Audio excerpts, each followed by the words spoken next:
Fern.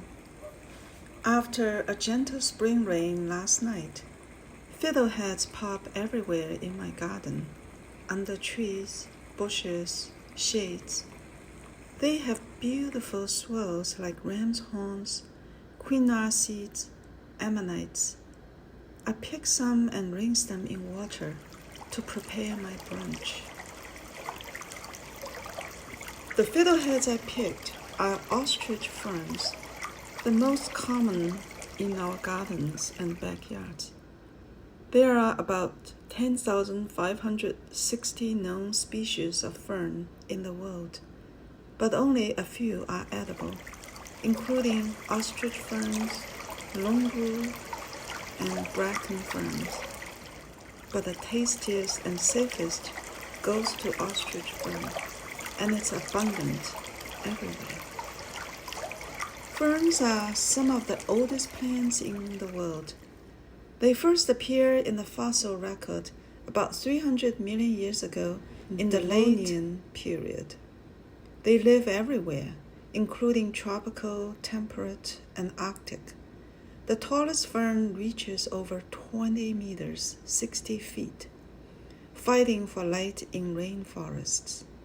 The tiniest is only 1 millimeter, clustering in millions and floating like a carpet on ponds. Like fungi and moss, ferns reproduce by sporing. Each leaf releases millions of spores, but only few grow into a plant. They are rhizomes, like lily, King Solomon seals, wild ginger, potatoes. Surprise! Ostrich fern is one of the most resilient plants and provides amazing nutrients like quinoa, lily chives, high in vitamin A and C, omega-3 and 6 fatty acids, proteins, potassium, iron, magnesium, and copper, and B-complex vitamins. No wonder Nepalese pick and eat them as treasured delicacy. Fiddleheads can be seared, steamed, and sautéed like asparagus, and taste like one too.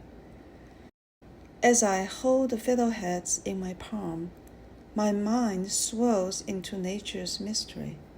Why do they swirl and coil and spiral like virus, bacteria, seeds, plants, shells, pearls, fossils, horns, waves, music, words, swirling ferns, swirling quinoa, swirling ammonites?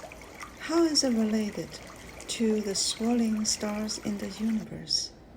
Spinning earth, spinning history, and poems out of Rumi's heart as he whirled and whirled.